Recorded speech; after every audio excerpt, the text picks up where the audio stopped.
The London Top Show is sponsored by खाता book. Business हुआ easy. खाता book app आपका ऐसा खाता है जो हर वक्त आपके साथ रहे, आपकी पॉकेट में ही। अब आप मुझे इस महीने का हिसाब एसएमएस या व्हाट्सएप से ही भेज सकते हैं। अरे ये तो बहुत अच्छा हुआ। हाँ, खाता बुक के साथ भेजें हर महीने का हिसाब एसएमएस या व्हाट्सएप से। खाता हुआ खाता बुक।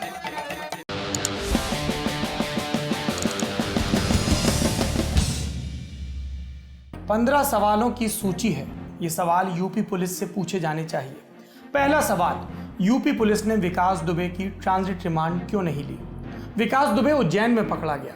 यूपी की एसटीएफ को उज्जैन से कानपुर लाना था विकास दुबे को। दोनों शहरों के बीच की दूरी लगभग 670 किलोमीटर। ये नियम है कि किसी भी अपराधी को जब गिरफ्तार किया जाता है तो 24 घंटे के भीतर मजिस्ट्रेट के सामने उसे पेश करना होता है। इसलिए जब आरोपी जिस पर किसी थाने में केस दर्ज है वहां से ज़्यादा दूर पकड़ा जाता है तो जहां पकड़ा गया वहां के मजिस्ट्रेट के सामने उसे पेश किया जाता है, ट्रांजिट रिमांड ली जाती है। इसी प्रावधान के तहत बुधवार को फरीदाबाद में पकड़े गए विकास दुबे के सहयोगियों की ट्रांजिट रिमांड ली गई थी, लेकिन यूपी एसटीएफ ने विकास दुबे की ट्रांजिट रिमांड नहीं ली। ये बात सामने आई। क्या इसका मतलब ये निकाला जाए कि पुलिस गिरफ्तारी के बाद कोर्ट की तरफ बढ़ना नहीं चाहती थी? ये पहले से तय था। हालांकि हम ये जोड़ दें कि इस मामले को लेकर तेजी से और भी जानकारियां आ रही हैं। शुरुआती जानकारी थी कि ट्रांजिट रिमांड नहीं है, लेकिन यूपी एसटीएफ ने जो आधिकारिक बयान जारी किया है उसके मुताबिक विकास को उज्जैन न्यायालय से कानपुर नगर के न्यायालय लाया जा रहा था। क्या इसका मतलब ये निकाला जाए कि पुलिस ने ट्रांजिट रिमांड लिया था? और अगर ट्रांजिट रिमांड लिया था तब पुलिस का रवैया इतना लापरवाही भरा क्यों था? दूसरा सवाल, उज्जैन में सरेंडर किया था तो विकास कानपुर आकर भागने की कोशिश क्यों कर रहा था? विकास दुबे ने उज्जैन में कथित तौर पर सरेंडर किया था। उसने खुद चिल्लाकर कहा था कि वो विकास दुबे है। जब वो खुद सरेंडर कर रहा है तो कानपुर में पहुंचते ही सरेंडर से भागने की कोशिश क्यों करेगा? उसके कई साथियों का पिछले कुछ दिनों में एनकाउंटर हुआ। क्या उसे नहीं पता था कि भागने की कोशिश में उसका भी एनकाउंटर होगा? तीसरा सवाल, क्या विकास दुबे को हथकड़ी लगाई गई थी? अगर हाँ तो उसने पुलिस वालों से पिस्तौल कैसे छीन ली? वो दुर्दांत अपराधों का आरोपी था, खूंखार किस्म का, 5 लाख का इनामी। जब पुलिस खुद ये प्रेस को बताती फिर रही थी कि विकास के साथियों का एनकाउंटर भागने और हथियार छीनने के चलते हुआ, तो फिर उसने ऐसी व्यवस्था क्यों नहीं की कि विकास के हाथ बंधे रहें? अगर उसने हथकड़ी नहीं पहन रखी थी तो ये पुलिस वालों की संगीन लापरवाही है, और अगर पहन रखी थी तो हथकड़ी के बावजूद विकास दुबे ने पिस्तौल कैसे छीन ली और पिस्तौल छीनकर वो कैसे भाग गया? चौथा सवाल, एसटीएफ के जवानों ने अपने हथियार सुरक्षित क्यों नहीं पकड़े? विकास को उज्जैन से कानपुर लाने के लिए यूपी की एसटीएफ गई थी, स्पेशल टास्क फोर्स, खास कामों के लिए तैयार force, high profile case handle करने वाली फोर्स। इस फोर्स के कमांडोज क्या अपने हथियारों की सुरक्षा भी नहीं कर पाए?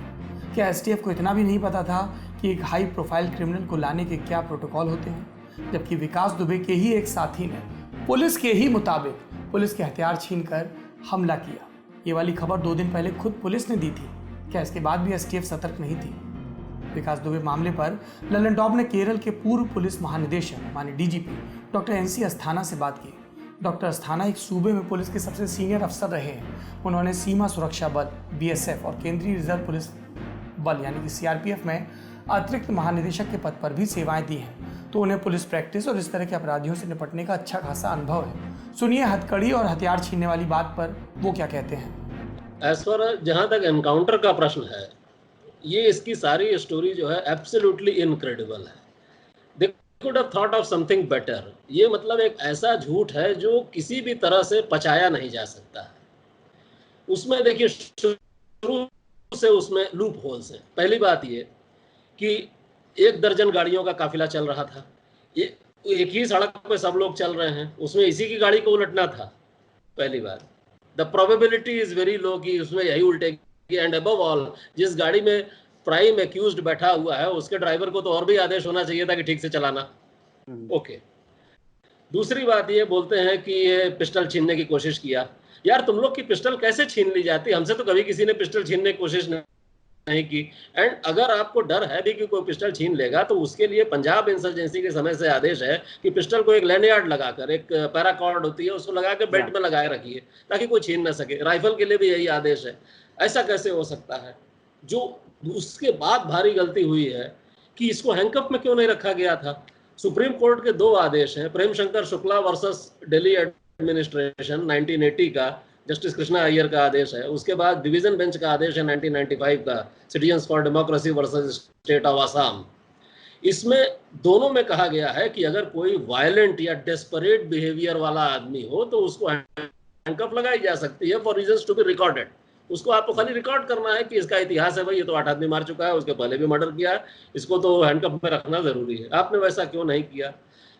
ओके, अब गाड़ी उलटने की जहां तक बात आती है, उसके विजुअल्स आए हुए हैं, वीडियो रिकॉर्डिंग भी है, फोटोज भी है। आप देख रहे हैं कि सड़क के किनारे जो कच्ची जमीन है उस पर गाड़ी आराम से लेटी हुई है, गाड़ी उल्टी नहीं है, गाड़ी खाली करवट बदल के सो रही है। एक भी सड़क पर स्किड या ड्रैग मार्क नहीं है। कैसे हुआ? जो कच्ची जमीन है वहां तो होना चाहिए था, उसके ऊपर पानी पड़ा हुआ है बारिश का। अगर एक पिस्टल लेके भाग ही गया तो एक पिस्टल में 12 ही गोली होती है ना। Once his bullets are exhausted, उसके बाद तो आप उसको जूते से मार सकते हो। यूपी पुलिस से ललन टॉप का 5वां सवाल, विकास दुबे की गाड़ी कैसे बदल गई? आज तक की रिपोर्ट के मुताबिक विकास दुबे को जिस एसयूवी से ले जाया जा रहा था वो टाटा सफारी स्टॉर्म कार थी। आज तक की टीम ने इस कार का पीछा किया, इसके फुटेज भी मौजूद है, लेकिन मीडिया कर्मियों को आगे जाने से रोक दिया गया। बाद में जो एसयूवी कार घटनास्थल पर पलटी मिली वो महिंद्रा TUV 300 थी। ये कार कैसे बदल गई? इस बारे में जब कानपुर के IG से सवाल किए गए तो उन्होंने ये जवाब दिया। देखिए, मेरी जानकारी में जो मेरी बात हुई है अभी तक पुलिसकर्मियों से, ये उज्जैन से इसी गाड़ी में बैठा था और जिस गाड़ी में इसका एक्सीडेंट हुआ है कोई गाड़ी बीच में बदली नहीं गई है। उसी गाड़ी में बैठ करके उज्जैन से चला था जिस गाड़ी में उसका एक्सीडेंट हुआ है। यानी पुलिस के मुताबिक गाड़ी नहीं बदली, लेकिन क्या ये तस्वीरें जो हम दिखा रहे हैं वो झूठ बोल रही हैं? 6वां सवाल, गाड़ी पलट गई तो विकास दुबे को चोट क्यों नहीं आई?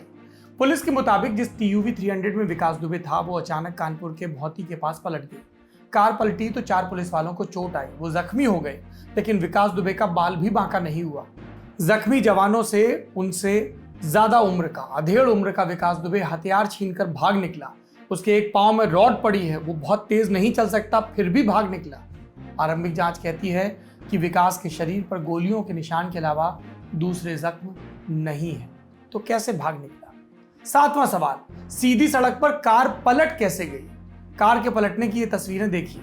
बिल्कुल सड़क के किनारे कार पलटी हुई है, जहां डिवाइडर नहीं वहां पर कार पलटी है। अगर गाड़ी तेज रफ्तार के चलते पलटी तो उसने एक ही पलटी क्यों खाई? सड़क पर गाड़ी की खरोच के, उसके घिसने के निशान मौजूद क्यों नहीं है? 8वां सवाल, विकास दुबे के सीने में गोली कैसे लगी? पुलिस कह रही है कि विकास दुबे हथियार छीनकर भाग रहा था। वो एक कच्चे रास्ते से होकर मुख्य सड़क से लगभग 100 मीटर दूर चला गया था। अगर किसी भागते हुए पर गोली मारेंगे तो गोली कहां लगेगी? पीठ पर। लेकिन विकास दुबे के 3 गोली सीने में लगी थी, यानी गोलियां सामने से मारी गई। अब ये कैसे हुआ ये तो पुलिस ही बता सकती है। पुलिस को यह भी बताना चाहिए कि आखिर वो कौन सी मजबूरी थी कि विकास को जख्मी नहीं किया जा सकता था। उसे ऐसी जगहों पर ही क्यों मारा गया कि उसकी जान चली गई? क्या पुलिस ने अपनी उस ट्रेनिंग का इस्तेमाल नहीं किया जिससे विकास को घातक चोट पहुंचाए बगैर काबू किया जा सकता था? बहुत सारे लोग कह सकते हैं कि विकास दुबे भी गोली चला रहा था और इसीलिए पुलिस वाले भी जख्मी हुए। एक पुलिस वाले के हाथ पर और एक पुलिस वाले की जांघ पर चोट लगी और विकास दुबे के सीने पर। 9वां सवाल, उज्जैन से कल शाम करीब 5:30 बजे विकास दुबे को यूपी STF के हवाले किया गया और तब इसका वीडियो भी बनाया गया। खबरें छपी थी कि उसे बुलेट प्रूफ जैकेट पहनाकर यूपी पुलिस के वाहन में बिठाया गया। क्या यह सत्य है? अगर बुलेट प्रूफ जैकेट पहनाई गई थी तो सीने में गोली कैसे लगी? यूपी पुलिस को इसकी भी जांच करनी होगी। और 10वां सवाल, मीडिया के वाहन क्यों रोके गए? यूपी पुलिस जिस कार में विकास दुबे को ला रही थी, मीडिया की गाड़ियां उसके पीछे चल रही थी। इंडिया टुडे की टीम भी पुलिस के काफिले के पीछे थी, लेकिन कानपुर नगर में घुसने के बाद मीडिया की गाड़ियों को रोक दिया गया। पुलिस ने उनकी चेकिंग शुरू कर दी। ऐसी कौन सी खुफिया जानकारी थी जिसके चलते एकाएक हाईवे पर वाहनों की जांच होने लगी? और ये तभी क्यों हुआ जब पुलिस की गाड़ी आगे निकल गई? 11वां सवाल, क्या पुलिस वालों ने एनकाउंटर की जगह पहले से तय कर ली थी? कानपुर के भौती में जिस जगह विकास दुबे का एनकाउंटर हुआ वहां पुलिस के लोग पहले से मौजूद थे, ऐसी रिपोर्ट्स आ रही हैं। क्या ऐसा था? दूसरी बात, एक बाकायदा ऐसी सुनसान जगह जहां पर सड़क है, सड़क के बीच में कच्चा रास्ता है और 100 मीटर भीतर जाके वहां पर एनकाउंटर होता है। 12वां सवाल, विकास दुबे को हवाई रास्ते से लाने पर विचार क्यों नहीं किया गया? जब पुलिस ये देख पा रही थी कि विकास दुबे के साथी गाड़ियों से भाग रहे थे तो क्या उसे उज्जैन से कानपुर की दूरी हवाई मार्ग से लाने पर विचार नहीं किया जा सकता था? ऐसा होता तो विकास सीधे कानपुर के हवाई अड्डे उतरता और उसे भागने के लिए जगह नहीं मिलती। 13वां सवाल, विकास दुबे का मास्क क्यों नहीं गिरा? ये विकास दुबे को अस्पताल ले जाने का वीडियो है। वीडियो में विकास दुबे के कान से लटका हुआ मास्क दिखता है, उसकी डेड बॉडी पर मास्क। विकास दुबे की गाड़ी का एक्सीडेंट हुआ, उसने पुलिस वालों से पिस्तौल के लिए छीना झपटी की, गाड़ी से निकलकर भागा और फिर पुलिस ने गोली भी मार दी, लेकिन मास्क नहीं गिरा। ये समझ से बाहर है। 14वां सवाल, विकास दुबे से उज्जैन में क्या बात हुई? क्या उसने वहां किसी का नाम लिया? क्या उसने यूपी पुलिस से जान का खतरा बताया? विकास दुबे ने अगर सरेंडर किया तो वो यूपी में भी कर सकता था, लेकिन एमपी तक क्यों गया? क्या उसे इस बात का अंदेशा था कि यूपी में उसे पुलिस से जान का खतरा है? उज्जैन में उसने इस बाबत पुलिस को क्या बयान दिया? और 15वां सवाल, क्या विकास दुबे की पुलिस ने हत्या की?